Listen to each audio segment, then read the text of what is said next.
what is deep tech? That's a very hard question to answer. I think deep tech means Honorable Minister Piyush Goyal's lovely statement. absolutely. I think March, April sometime. At Startup Mahakumbh, I had a reach out from a company that was building toys with a chatbot integrated, and the title was Deep Tech Toy Company, and I was like, sure, but the largest GCC of GE is in Bangalore, Rolls Royce is in Bangalore, Collins Aerospace is in Bangalore, Intel is in Bangalore, Qualcomm is in Bangalore, right? And there's a reason for that. Hi, this is Amrut. We are at IIT Madras, my alma mater, and India's top university for people who like to build. We are here to meet some builders, ask them, what are you building? What does it take to build? And what makes IIT Madras the best place to build?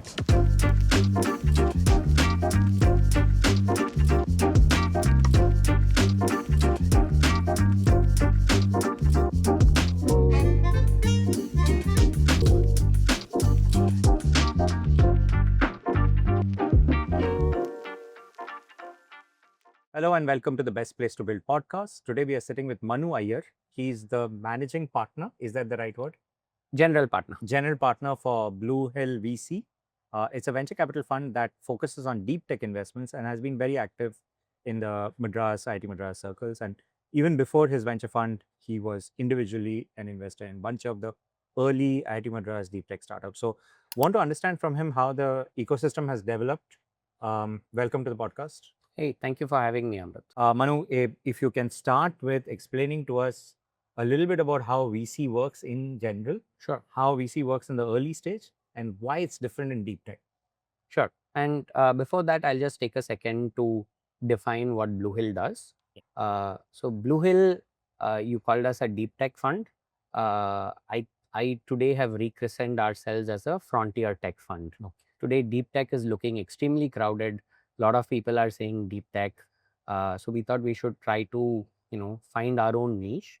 So we are looking at cutting edge technologies in space, defense, manufacturing, material science, semiconductors, biotech, agri, and where have you. Wherever there is IP around engineering and science, we're looking for entrepreneurs to back. And that's the broad context of where Blue Hill is trying to operate. Now, coming specifically to VC, VC is essentially a construct where people like us go out and find investors. As much as people think VC is very glorified, we also have our own investors who ask us a bunch of questions. We have to go and sell ourselves to them, raise money from them. Once we have a pool of capital, we then start investing along the thesis and along the ideas that we have promised our own investors. In the case of VC specifically, our investors are called limited partners. Like I said, I'm the general partner, and an investor in the VC fund is called a limited partner or an LP. Okay. And so they give us money. We then have a strategy on number of companies, number of years, stage of investment. Could be seed, could be pre-series A, could be series A, could be series B, could be later stage growth, and could be a fund could do public markets, could do private markets like us. So it could span that entire spectrum of investing. It could span the entire spectrum of spaces as well, right? So we are a frontier tech fund. There are general funds which invest across across different areas. There are funds like us which are very specific. There are consumer tech funds. There are SaaS only funds, and now there is a class of funds like us that are focusing on engineering and science. Yeah. We met Kaushik Anand from A91, and I think they are a Series C, Series D. That's right. A growth kind of fund. I understand this. Now, one thing that I wanted to ask you is how is venture funding different for deep tech? Okay, sorry, frontier tech versus normal. Sure. So the biggest challenge, I started investing in this space. Let's refer to that for now. In these areas around 2016. 2016, 2017 was when I really started getting involved with the IIT Madras incubator, IC, RTBI. I started spending time in this ecosystem. Was a very early investor in quite a few of the companies that were gestating out of this ecosystem. And the biggest challenge at that point in time was how does an outcome happen? Where does that exit come from? how many years will it take to exit from these companies, given that it needed, equipment, it needed land, it needed manufacturing. Does it need so much more capital, and would it need that much more time? And we were some of the early crop of investors who were, for us, IIT Madras was close. So it was a lot easier to take a decision to invest in an IIT Madras startup, even if it meant the life cycle of it would be significantly longer than, let's say an average SaaS startup or an average consumer tech startup. And so for us, that was the original battle that we used to fight. Hey, would it take 10 years? Would it take 12 years? Could it take 15 years? And to have a crop of companies that have started from seed to find an exit in an IPO has given an impetus to this segment, right? You take an Idea Forge, which was one of the early companies, and Ether today, providing an exit to their early investors through an public offering, then means that people are now more confident to take bets in this ecosystem, knowing that follow-on funding is coming and there is a strategic sale possible or a listing possible, or a sale to another Series C or Series D investor possible, and that gives confidence to early stage investors. So that used to be the battle that we used to originally fight is, hey, do we have enough investors to participate in the bottom of the pyramid? Today, that is no more the problem. Today, there is the bottom of the pyramid in deep tech, in some of these spaces, is flush with capital. There are enough investors, there is enough money from private, from government, from center, from state, from all these different ministries. There is a ton of money available. So today, the question is more, how do you get money into Series B? How do you get money into Series C in deep tech? And that is the challenge that we are now addressing. I think it's a good challenge to have, because early stage companies, like the guys we just met, early stage companies are now having access to multiple sources of funding. There are multiple funds, accelerators, incubators, angel networks who are now looking at deep tech as one of their core areas. Might be 20%, might be 30%, might be 100% like us, but there is interest, and that's a fantastic place to be. Interesting. So the timeline you mentioned, maybe 2016, 17, 18, that is the Detect Planus era. Those are the startups that were coming up. At that time, how many investors were there in the deep tech space? Sure. So 16, 17, we invested in 3 companies. I invested in Detect, I invested in Planus, I invested in PyBeam, I invested in Swada, which later rechristened themselves as ZB in the HVAC automation space. And at that point in time, I think the original set of investors in deep tech were largely alumni. In the IIT Madras deep tech ecosystem, the IIT Madras alumni were the ones who were able to sell the ecosystem to an investor who was not connected directly to IIT Madras. Also, they were probably more convinced themselves. They were convinced for sure. They had obviously had exposure to the work that was happening, the work that IC and RP and the supporting ecosystem had done. They had access to that, but two, they also had a better understanding of, let's say, the science and the engineering behind it, vis-a-vis an average Joe investor who is investing more from a financial perspective than from understanding what the nuances of the science are or the nuances of the engineering are. And so the early group of alumni were able to come in and say, hey, one, I'm investing in IIT Madras because it's my alma mater. I'm close to the ecosystem and I want to support it. But two, there is cutting edge R&D that is happening here, and which, if we point it in the right direction, we help in fixing, some of the gaps in the ecosystem, in hiring, in co-founders, in GTM. With mentorship, they could go the right path and they could go the whole hog. And I think that's what we're seeing today, where we're past that initial phase of convincing people of the need of deep tech. We're past the phase of convincing people that IIT Madras is the place to look at, and one of the top places to do deep tech in the country. Today it is, hey, how do I get an exit out of this? How do I get follow on and growth funding in some of these spaces? Understood.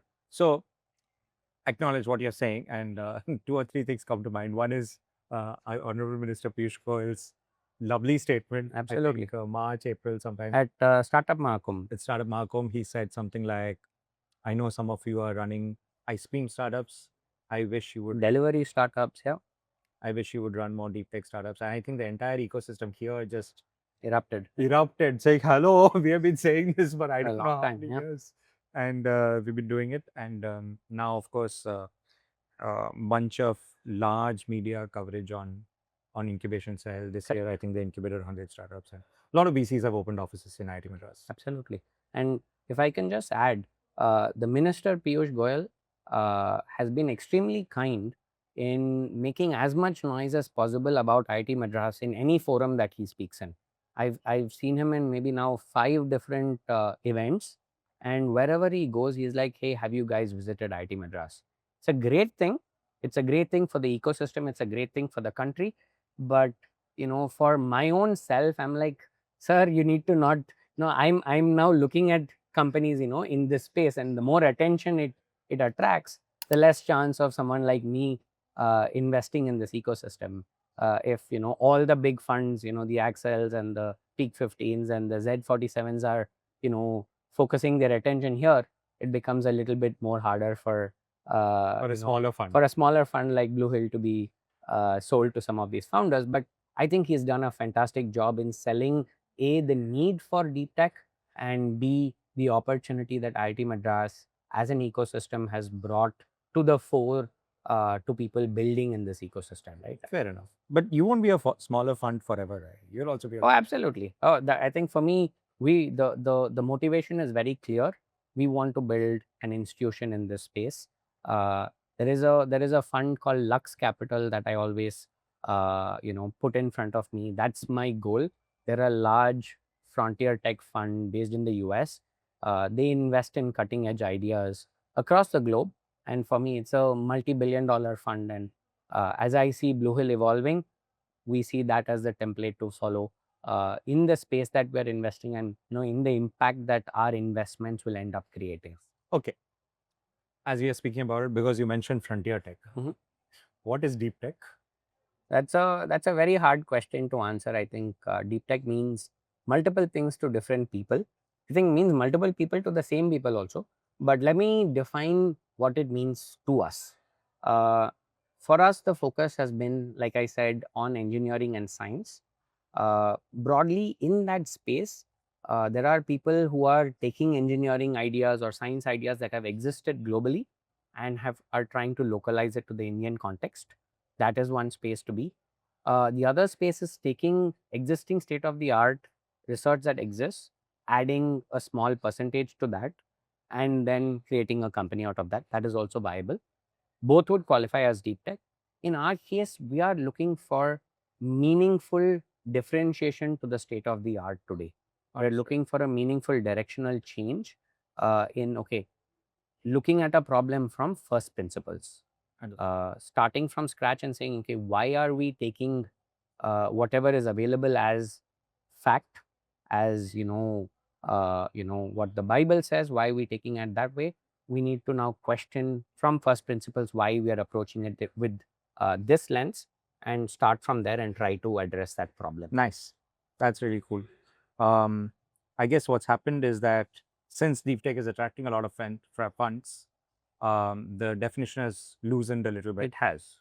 And somebody who's, I mean, for instance, AI, a lot of AI is now considered deep tech, and AI as a field has grown. So a lot of the AI companies are projecting themselves as deep tech. And correct.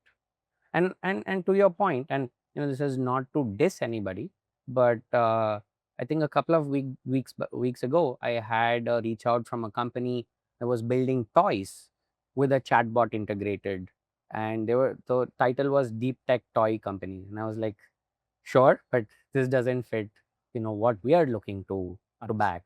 And I think, see, the government, the center, some of the states have done a fantastic job in bringing attention to the space. The minister has done a fantastic job. There is a lot of capital available.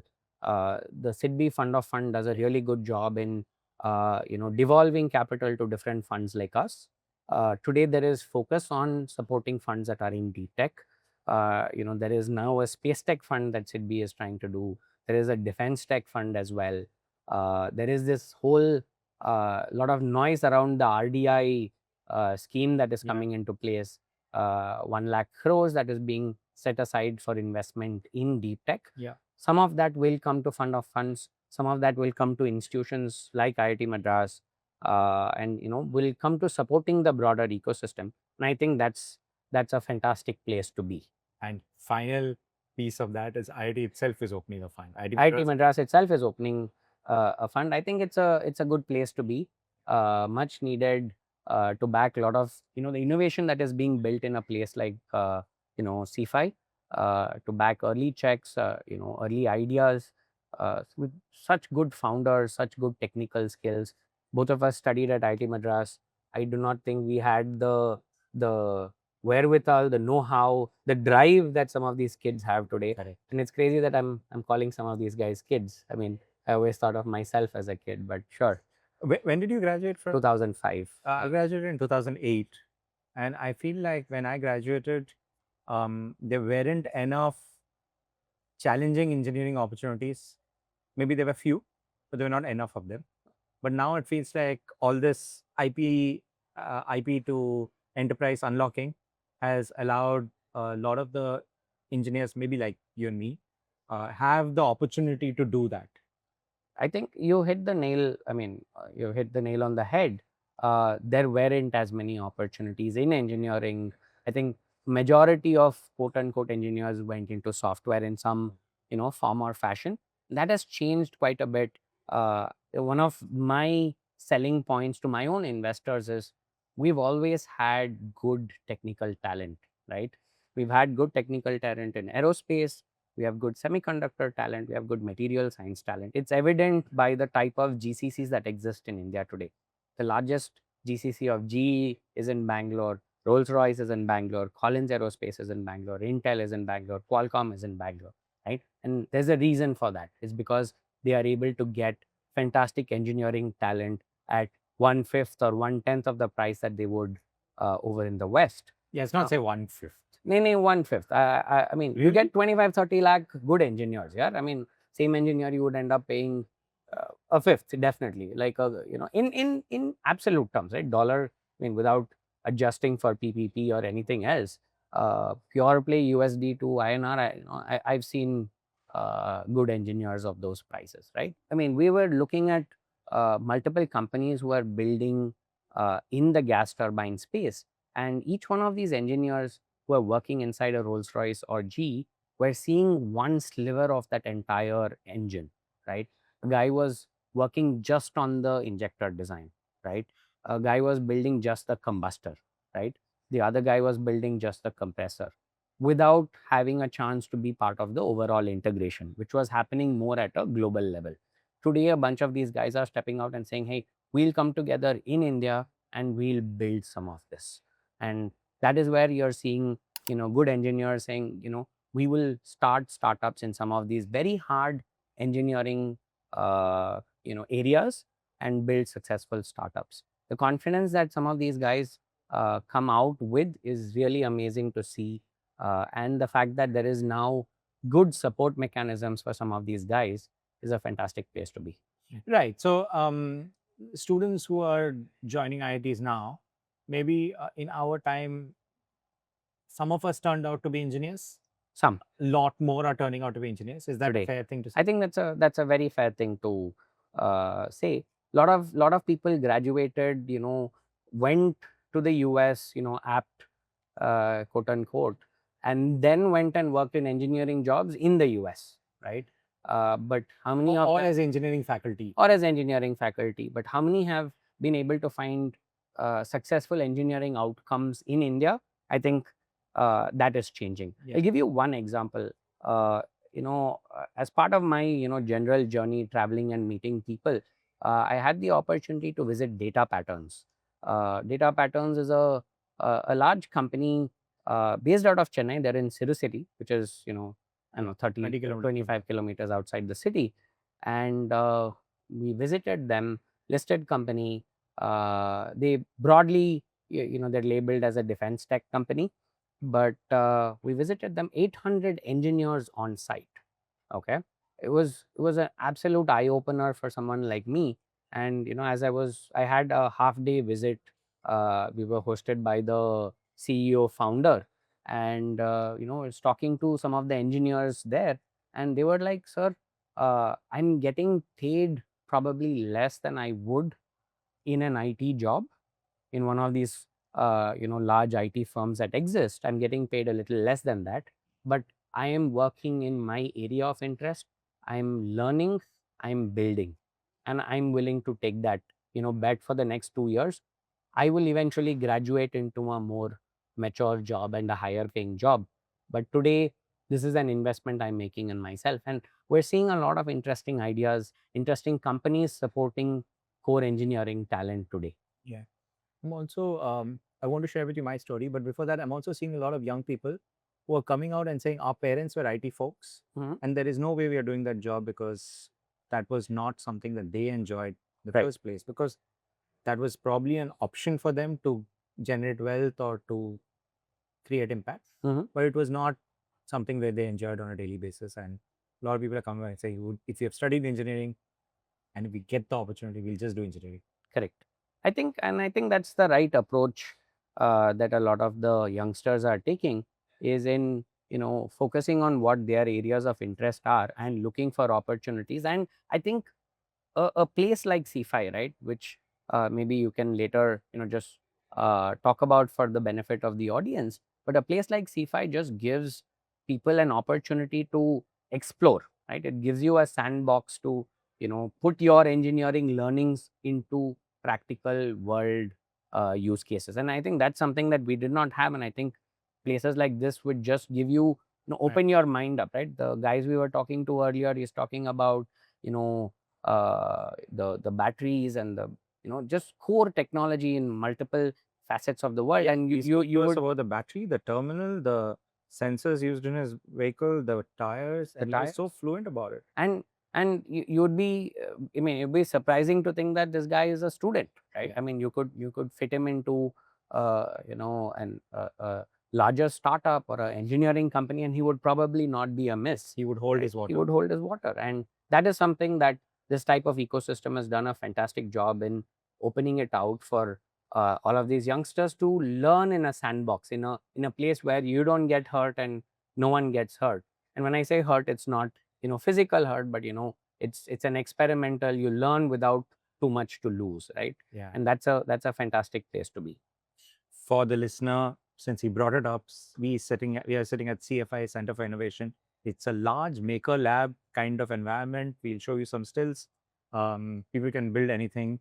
There are clubs, there are competition teams. What you see behind us here is the Raftar team. There are student racing team. What you see behind me is a solar racing team, and so on. Started maybe 15 years back or so, 2008. So 17 years, and it's the crown jewel of IIT Madras. If you ever come to IIT Madras, do make sure you visit CFI. I want to tell you my story. Sure. I graduated and joined Hindustan Lever.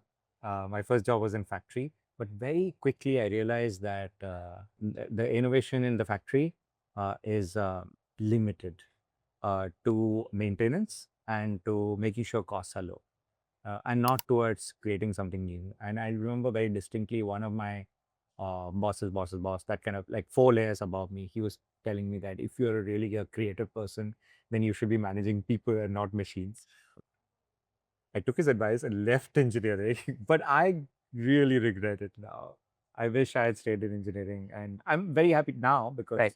I get to work with Mhm. people who are in engineering. Right. So the opportunities that were not available is what we were talking about. What has your journey been from college upwards? Sure. So, I mean, I finished in 2005 electrical engineering batch.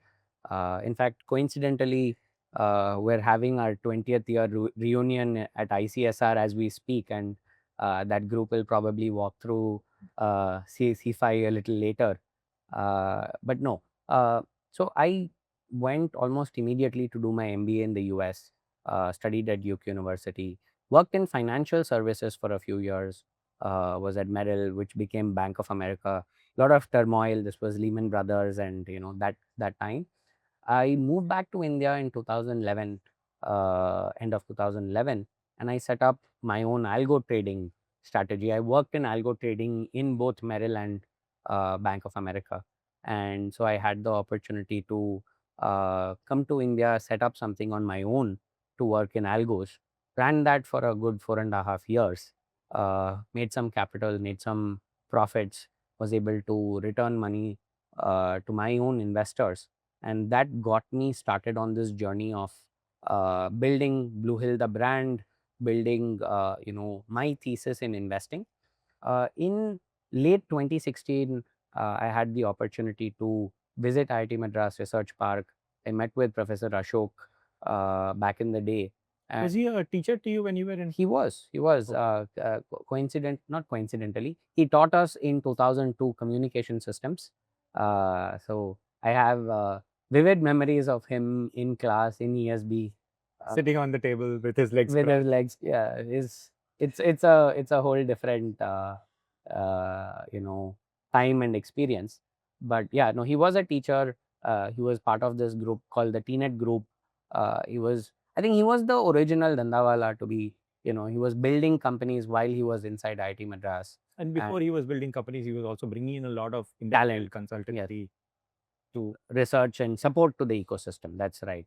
And I think that laid the seeds for, the research park, IC, RTBI ecosystem today, what it is today. That was the original seed for it. And so he introduced me to the broader ecosystem. I told him that I was based in Chennai, and he said, hey, you should come spend time with some of these early startups. Got to meet with, Daniel at Detect, Tarun, Tanuj of Planis, Vishak of Pybeam. which And Tarun? There are multiple Taruns. Tarun of Detect. Junjunwala. I did not know Tarun Mehta at that point in time. No. Tarun Mishra, who is Detect, Tanuj Junjunwala of Planis. Right. Sorry. There's a lot of confusion. And there's also an additional Junjunwala also in there. At one point, we were saying if you are Tarun, you should join IIT Madras because your probability of success is high. Higher. Yeah.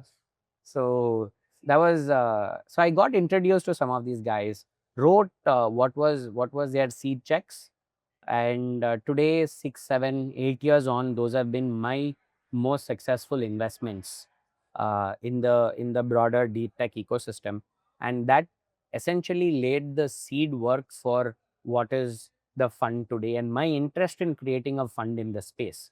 Today I have a partner, Sridhar, who is joining me in this journey. We are building Blue Hill, the fund, together. But my own interest, my own background in this space stemmed from investments that I did around the IIT Madras ecosystem. Nice. At the time you're talking about, okay, let me phrase it differently. Today we are looking at 100 startups being incubated in the year Tarun Mehta went public, and all these things we are seeing now. But before there were 100 per year, there was 1 per year. Correct. Which was just 10 years back. Correct. And before that, there was maybe about 6, 7 years of research park with 0 incubatees, just a few companies coming in. And before that, there was a lot of industrial consultancy happening. Correct. So there's a clear gestation path. Yeah, there's a build-up that's happened over the years. Correct. Sure. Yeah, that is. I mean, it was slim pickings at first, but there was a really good, few crops of startups that came. Unifor was very early in the ecosystem. Right. I think they were here in IIT Madras from 2014, if I'm not mistaken. They were one of the early companies that Professor managed to attract to say they were not IIT Madras alums though. He managed to attract them. Said, hey, we're going to give you this nice sandbox that we've built. A place for you, low cost. Come build here, right? Yeah. And that set the stage for a lot of the work that happened.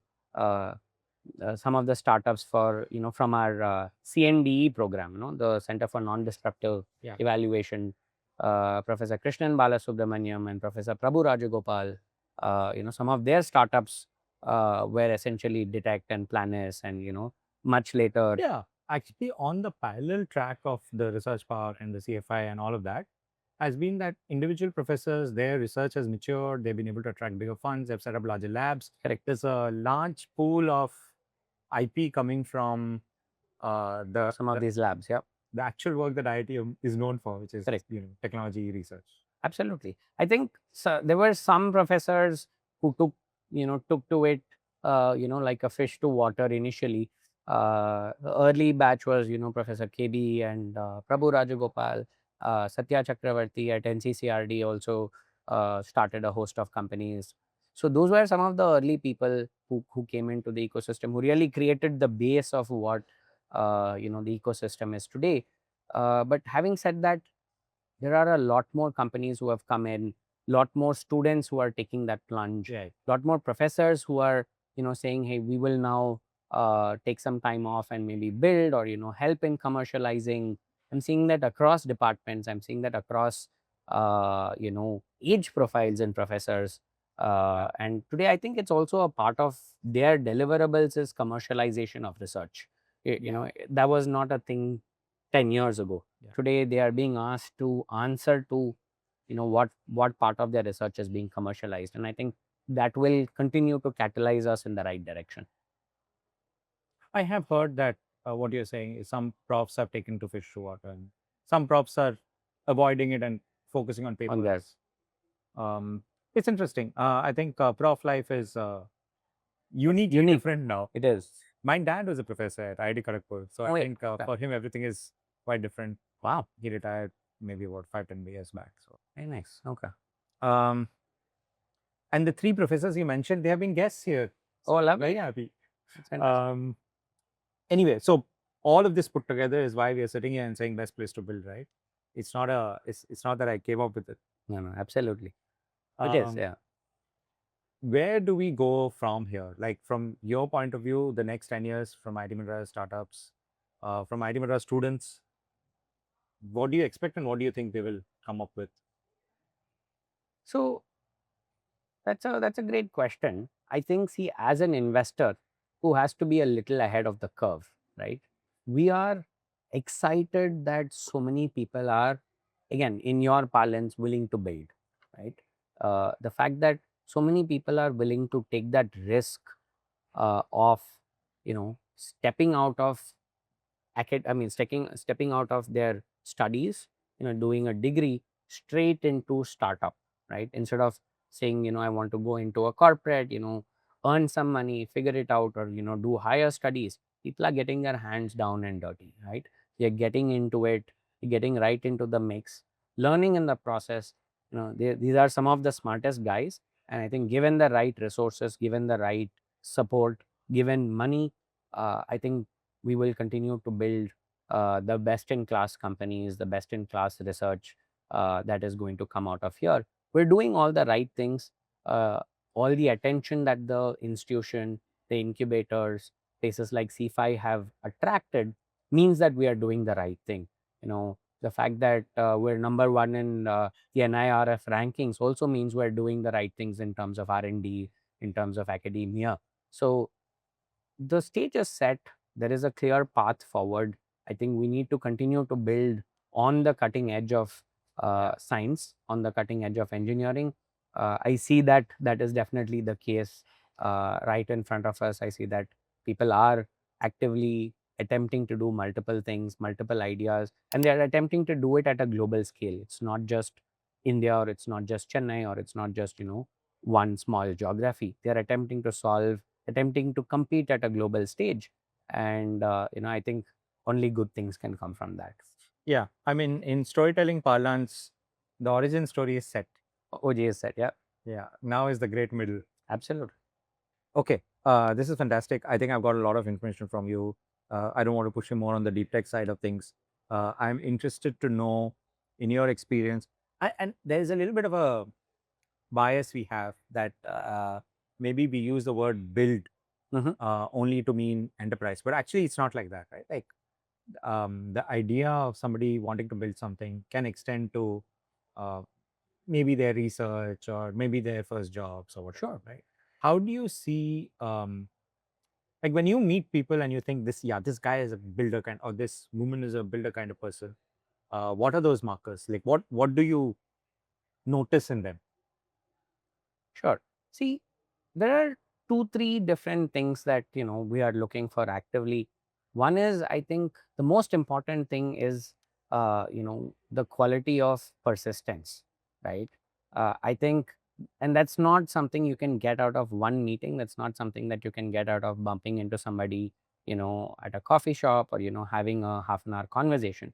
So something that comes from spending an extended period of time, and that boils down to our way of our approach of investing in some of these companies is spending an extended amount of time with these founders, getting to understand what their core thesis is, why they took to building this startup in the first place, why they took to solving this problem, what was it that drove them into this. Storytelling is a very important part of as much as both of us are out here trying to tell the deep tech and the build story. Storytelling is a super important part of being in a startup, because especially in deep tech, it's very hard to explain to an investor what you're building is important, what you're building is relevant, why what you're going to build is going to change the world, right? It's going to be that much harder because not all investors have an engineering background. In fact, I think it's the other way. Most investors are more from a finance background and less from an engineering background.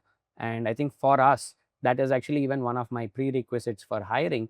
My entire investment team will be of engineering background only, right? So because very specifically the area that we're investing, uh, the hardest thing to do is to understand what one guy is building vis-a-vis what the other guy vis-a-vis company C. And for that, the least common denominator is an engineering degree. But so to track back, the persistence, the ability to continue, the biggest difficulty in a startup is you will get knocked down. You're going to get knocked down multiple times. Are you able to get back up and go the next day morning? Are you able to say, okay, I've attempted to open this door 20 times, and then I'm now willing to say, okay, this is not working. I'm now going to try, door 2 or door 3, and have that energy at that point to do that. That becomes super critical. Because usually at the stage that we are fairly convinced that there is good science or there is good technology in what they are building. It is more an approach of, the founders. It is more an approach of their ability to sell themselves. So I think that's also very important. A lot of the guys are building great tech, but cannot sell themselves to anyone, cannot tell their story to the broader world. And if you can't do that, you might get past, you might get away with selling to someone like me, who's a little bit more technical, but the next stage or the stage after that, you're going to struggle. So those are places that people need to actively think through. Yeah. So I think also in your case, it's quite interesting because you're in the middle of all this, right? And it's become a national obsession now, almost, the deep tech wave, and the government is really pushing on it. Not just from a national security point of view, but also a economic independence point of view, right? Yeah. I don't think any of us saw this coming, right? Like 10 years back, did you think of, or when you put in your first checks into Planis and Detect, did you imagine that it will become such a national obsession? Definitely not. No, I definitely did not see it becoming a fairly commonplace word today, and a lot of interest in investing in these segments today. I get a lot of inbound reach outs from people saying, hey, I heard about you, or I heard you're investing in these spaces, and could I learn more? And that's a good place to be if you're now unlocking capital that would go into purely financial instruments to come into products like these, which are now putting back money into ideas that could change the way India builds over the next few years. Today, there is a glut of money. Like I said, the government is doing a lot of things to catalyze uh, sovereign tech. The government has understood that we are at a inflection point when it comes to geopolitical dependence on other countries, on China, on places where there has to be dollar flow out of India, right? We're in a good place when it comes to our forex holdings, but fundamentally the government understands that it is not sustainable to keep buying everything. And so today there is a clear plan towards indigenizing a lot of these technologies, even stuff that is not very high tech or not very deep tech, but basic things in semiconductors, basic things in EVs. The government is saying, why can't we do that in India today? There is a push in defense, a big push through IDEX and through multiple other programs to build all of these technologies in India, all of these basic use case items in India. And from that perspective, there is a lot of money available. And where there is money available, it will always attract bad actors. And I think the most important thing that the government can do is in weeding out some of these bad actors. I'll just give you one example. You're aware of this subsidy called the FAME subsidy given to EVs? Yeah, there was a lot of FAME subsidy abuse. There was a lot of FAME subsidy abuse, right? There were people, and I won't specifically take names. The idea of FAME subsidy was to support the adoption of EVs in the country, but with certain conditions around localization of the technology. But what ended up happening was there were people who were claiming FAME subsidy who brought the entire vehicle, even the nuts and bolts came from China, even the stickers came from China, sold it in India and still claimed the FAME subsidy. So I had the privilege of being in a broader VC conversation with Minister Piyush Goyal again about a month and a half ago in Bangalore, where he had come in and he was talking to, he did 2 sessions across 5 hours. He first spoke to startups building in deep tech, said, how can we help? He then spoke to funds like us saying, hey, what can we do better? And I just had one suggestion, to the minister was, there is money. How do you ensure that the money is going to the right people, right? So to bring that connection back to FAME subsidy, I think 1,000 odd crores was found to have gone to people who are not doing the localization. The government later found out, the government later, sent them notices, tried to collect the money back. Great. But what was the opportunity cost of that? What if that 1,000 crores had gone to the real people who are building in India, like the Aethers of the world?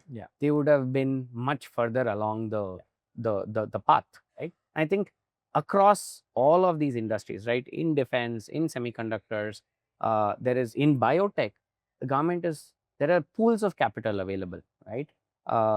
There is in space today, the government in space gives you gives you fairly large amounts of money to build. Similarly, in defense, IDEX program is there. You get a matching investment. In semiconductors, you have the design linked incentives program. Professor Kamakoti is involved with that through India Semiconductor Mission. You spoke about that in one of the previous podcasts.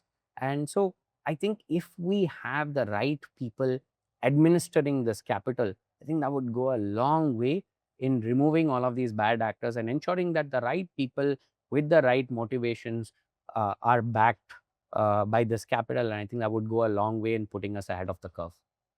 Yeah, that's Piyush Goyal. I don't know what happens on closed doors. Right. But I just loved that day where he said that statement about ice creams, and it was awesome. It was a, like I said, it was a nice jolt in the arm for everyone who is in this space, right? I wanted to make a T-shirt that says "Not ice cream, chips." We should be selling that. I think that's a good business. Although he might be like, yaar, deep tech nahi hai isme. So no, not ice cream, but semiconductor chips. No, but I'm saying as a dhanda, the T-shirt is not a deep tech idea that way. Oh man, that is funny. Okay, cool. Thank you so much. Let's move to your personal journey. Sure. How was your time at IIT? What were you doing? What did you love doing? What were you doing outside academics? So it was ours was a very unique time. I'll tell you one funny anecdote. So the year we got in, 2001, I think a few days, I don't remember exactly, a few days before we started, 9/11 happened. I think it was the day before, in fact, the day before we joined, 9/11 had happened. We joined in September, actually. Our entire session started later because there was massive water shortage in Chennai. Fantastic thing is that 15-20 years later, all of that is behind us. But there used to be big water shortages. We used to buy water in tankers. We used to be announced, on the mic, on the PA, right? It used to be announced ki, water has come in, use the, do what you want, water is available for a limited period of time.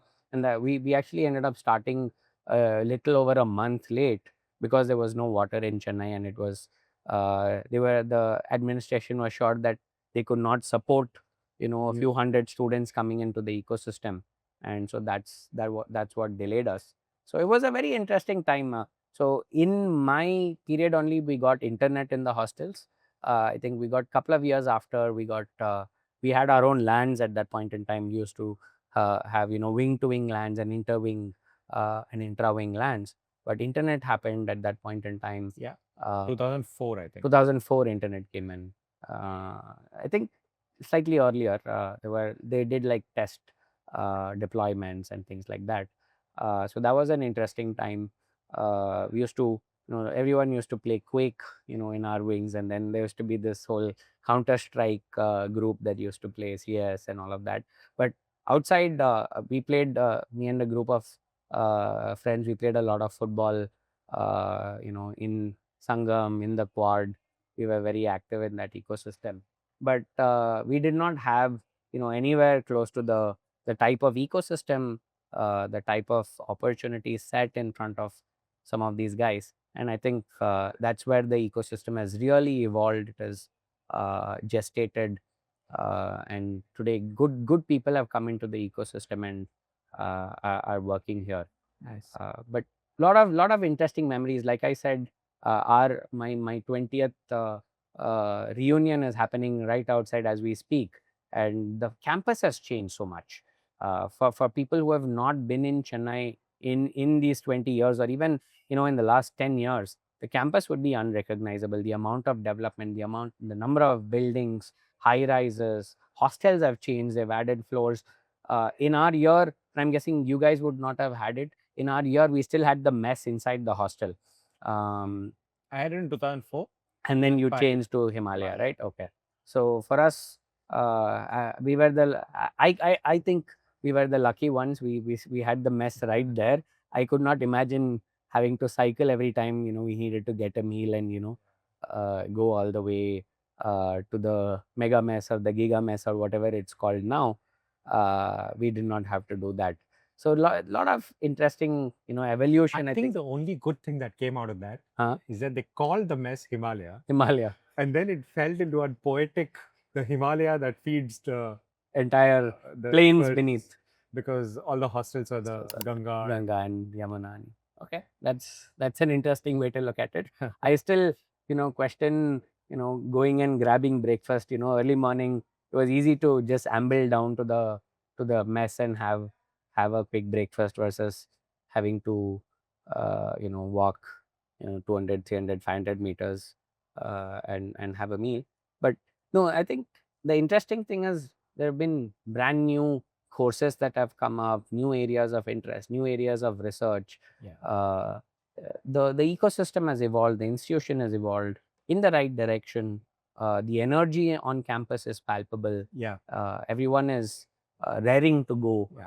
And There's a lot of positivity. there's a lot of positivity. There's a lot of energy, and And there's also weirdly, I never thought of it like this, but now that I've visited other campuses, other places, and other companies, the sense of collaboration, I think we take for granted, but it's like there.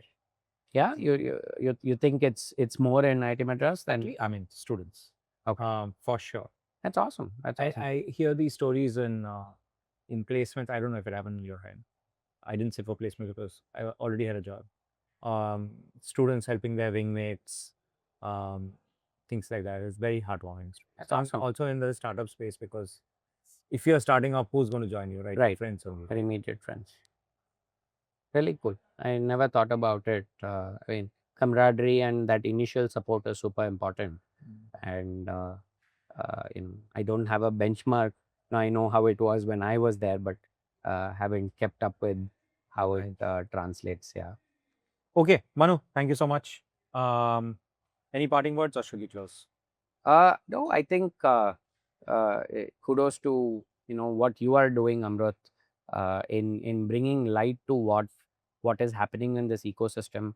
I think it's today reasonably well known to the investor community, but I think it's now important that incoming students find IIT Madras, the most attractive place to come and to the name of your podcast, want to build here. Yeah. I think we have the best sandbox to allow for that, and a great supporting cast of actors like myself, like me. yourself, the whole incubation research, Pravartak, CFI, and there's this huge group of people who are working to see the success of all of this out, right? And I think that's something to be said for.